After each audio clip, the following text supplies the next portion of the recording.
ॐ ह्रीं नमो अर्हन्ताणं मम ऋद्धिं समिहितं कुरु कुरु स्वाहा। जय गुरुदेव। ज्योतिष प्रशिक्षण की इस कार्यशाला के द्वितीय पाठ में आपका हार्दिक स्वागत है। इस द्वितीय पाठ के अंदर हम लोग अपने अध्ययन का क्रम आगे बढ़ाते हैं। आइए बोर्ड की तरफ चलते हैं।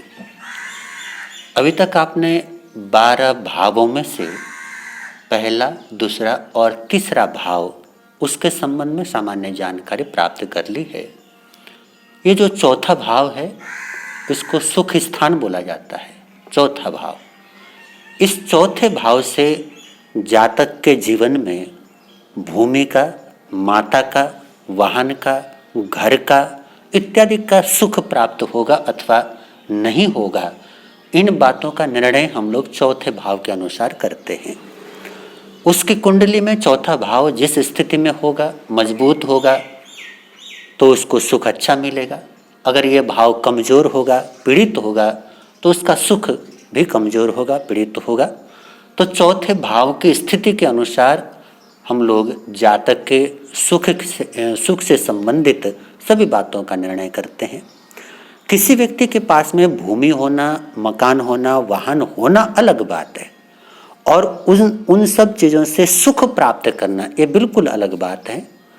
कोई व्यक्ति छोटे से मकान में रह करके भी बहुत सुखी हो सकता है, तो कोई व्यक्ति बड़े महल में रह करके भी दुखी हो सकता है। तो इस भाव से मुख्य रूप से हम लोग ये निर्णय कर पाते हैं कि व्यक्ति अपने जीवन में कितना सुख प्राप्त करेगा, कितना संतुष्ट होगा। तो चौथे भाव से हम जातक के जीवन के कंफर्ट को, सुख को हम लोग देखा करते हैं। ये पांचवा भाव है। पांचवा भाव मुख्य रूप से हमारे मस्तिष्क से संबंधित है, हमारी बुद्धि से संबंधित है।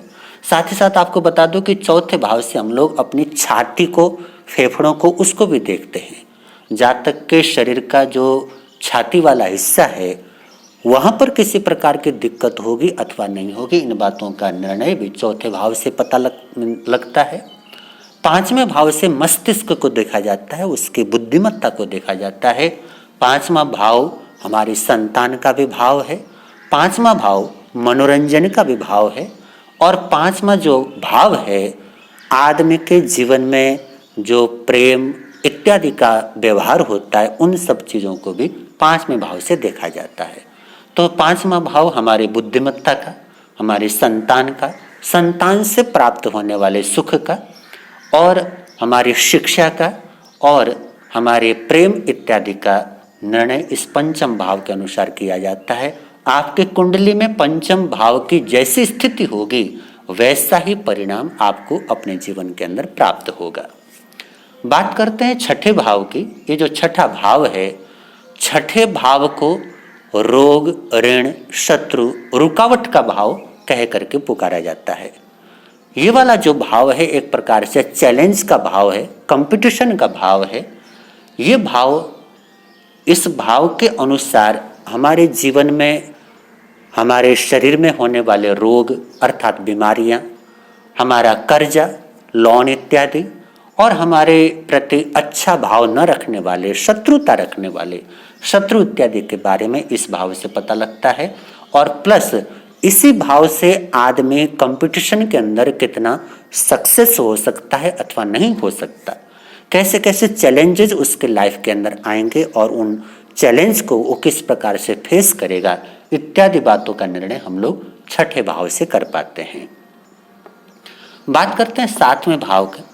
सातवां जो भाव है, सप्तम भाव, इसको जाया भाव, जाया स्थान भी बोला जाता है।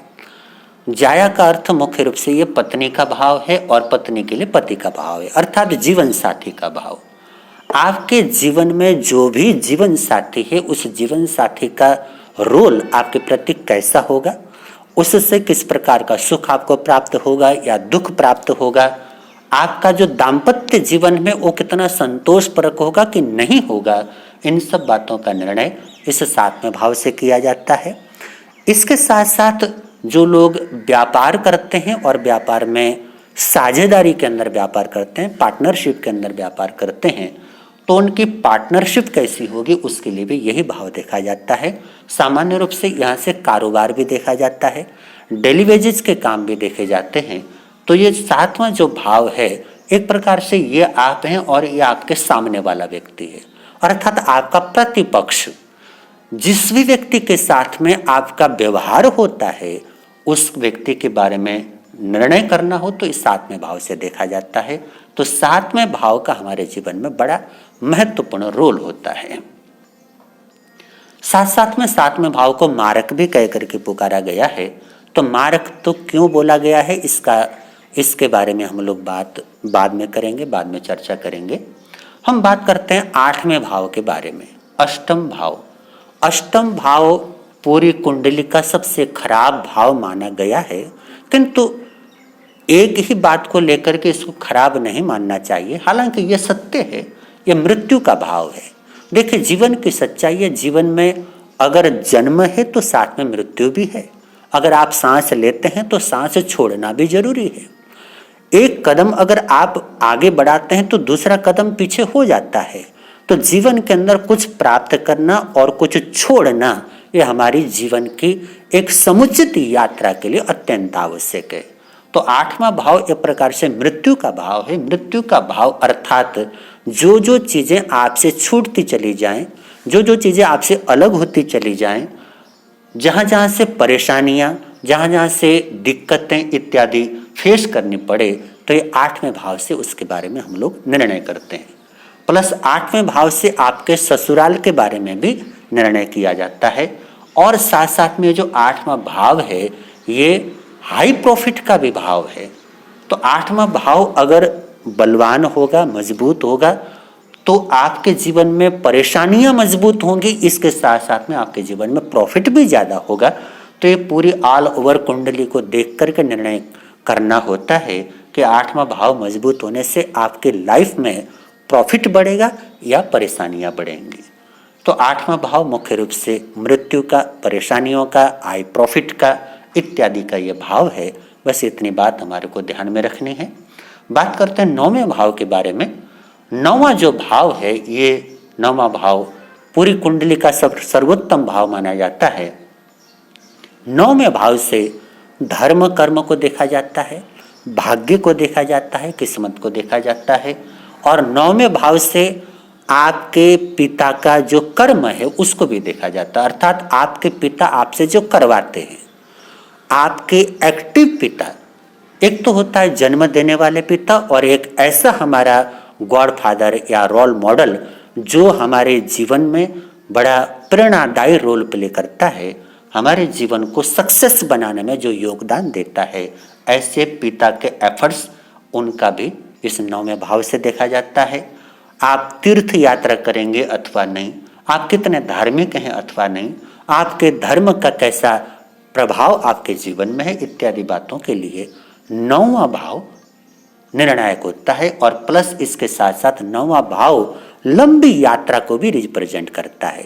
आपके लाइफ के अंदर कितनी लंबी यात्राएं होंगी, विदेश जाने का योग होगा कि नहीं होगा, इत्यादि बातों के लिए 9वां भाव देखा जाता है। बात करते हैं 10वें भाव के संबंध में। 10वां भाव ऑल ओवर प्रोफेशन, आपका पूरा का पूरा कारोबार इस भाव से देखा जाता है। इस भाव की जैसी स्थिति आपकी कुंडली में होगी उसके अनुसार आपके कारोबार के बारे में, आपके प्रोफेशन के बारे में निर्णय किया जाएगा। 10वां भाव मजबूत होने से आपका कारोबार अच्छा होगा। और प्लस इस 10वें भाव के अनुसार ही ये भी निर्णय किया जाता है कि आपको कौन सा कारोबार करना चाहिए, अर्थात कौन से कारोबार में आपको सफलता ज़्यादा आसानी से प्राप्त होगी। तो 10वां भाव मुख्य रूप से आपके प्रोफेशन का है। बात करते हैं 11वें भाव के बारे में। 11वां जो भाव है ये लाभ स्थान कहलाता है, आय स्थान कहलाता है। यहाँ से आपके जीवन में होने वाला लाभ वो देखा जाता है। देखिए, आपका मैंने पहले बताया था कि धन संचय या आपकी सेविंग्स के लिए दूसरा भाव देखा जाता है, किंतु आपके लाभ के लिए, प्रॉफिट के लिए 11वां भाव देखा जाता है। इस 11वें भाव से आपकी आमदनी होती है और दूसरे भाव से आपके पास में कितना कितनी सेविंग्स होती है, कितना धन संग्रह होता है, उन बातों को देखा जाता है। 11वां भाव इसके साथ साथ आपके बड़े भाई बहन को भी रिप्रेजेंट करता है। जातक के बड़े भाई बहन, उनका कैसा रोल उसके साथ में होगा और उनसे लाभ होगा कि नहीं होगा, इत्यादि बातों के लिए भी 11वां भाव देखा जाता है। साथ साथ में 11वां भाव आपके सपनों को साकार करने वाला भाव है। 11वें भाव की अच्छी स्थिति आपके सपनों को साकार करने में सक्षम होती है। तो आपके सपने साकार होंगे या नहीं होंगे, आपके सपने किस प्रकार से सक्सेस हो सकते हैं, इन बातों के लिए भी 11वां भाव जिम्मेदार होता है। बात करते हैं 12वें भाव के बारे में। 12वां भाव एक प्रकार से ये व्यय का भाव है, खर्च का भाव है, इन्वेस्टमेंट का भाव है। आप अपनी लाइफ में कितना इन्वेस्ट करते हैं या कहाँ पे आपको इन्वेस्ट करना चाहिए। आपके खर्चे मुख्य रूप से जेल यात्रा, उससे संबंधित, जेल से संबंधित जो भी प्रवृत्तियां हैं वो, अस्पताल और अस्पताल के खर्चे, अस्पताल से संबंधित आपकी गतिविधियां वो, और इसके अलावा ऑल ओवर आपका जो भी खर्च है, जो भी इन्वेस्ट है, उन सब चीज़ों के लिए 12वें भाव से निर्णय किया जाता है। तो 12वां भाव जैसा होगा उसके अनुसार इन सब बातों का पता लगता है। प्लस 12वें भाव से आपको विदेश में अर्थात अननोन प्लेस में जाना कितना लाभदायक होगा अथवा नहीं होगा, इन सब बातों के लिए भी 12वां भाव देखा जाता है। 12वें भाव से पता लगता है कि आपके लिए विदेश में बसना कितना सक्सेस देने वाला है अथवा नहीं है। विदेश के साथ व्यापार करना, विदेश के साथ में किसी प्रकार का संबंध जोड़ना आपके लिए कितना अच्छा होगा या बुरा होगा, इन सब बातों के लिए 12वां भाव देखा जाता है। तो सामान्य रूप से ये 12 भावों की चर्चा मैंने संपन्न की। भाव 12 होते हैं और सामान्य परिचय उनका भी आपको दिया गया है। हालांकि इन 12 के 12 भावों के अलग अलग नाम हैं, उन नामों के बारे में भी, अर्थात अलग अलग ढंग से इनके नामकरण किए गए, उन सब बातों के बारे में हम लोग बाद में आपसे चर्चा करेंगे। आज के लिए 12 भावों को आप समझें, इतना ही पर्याप्त है। आगे हम बात करेंगे ग्रहों के बारे में, राशि के बारे में, नक्षत्र के बारे में, और धीरे धीरे कुंडली के जो और बारीक चीज़ें हैं उनके बारे में आपके सामने बातें लेकर के हम आने का प्रयास करेंगे। 12 भावों के बारे में सामान्य जानकारी आप तक पहुंची है, इसको भरपूर अध्ययन करें, सीखें, और इसका जो प्रथम भाग है उसको आप लोगों ने बड़ा पसंद किया और आपके अच्छे अच्छे कमेंट्स उसके अंदर आए, उन सब के लिए आपको बहुत बहुत आशीर्वाद है। ऐसे ही आप सीखते रहें और अपना अध्ययन बढ़ाते रहें। आपके जीवन का जो समाधान है आप स्वयं प्राप्त करें। परमेश्वर परमात्मा की कृपा आपके ऊपर बनी रहे, इतनी से मेरी भावना है। इतने प्रेम से मेरे शब्दों को सुना उसके लिए कृतज्ञ हूँ। आपके भीतर में विराजमान परमात्मा रूपी पवित्र आत्मा को मेरे कोटि कोटि नमन। जय गुरुदेव।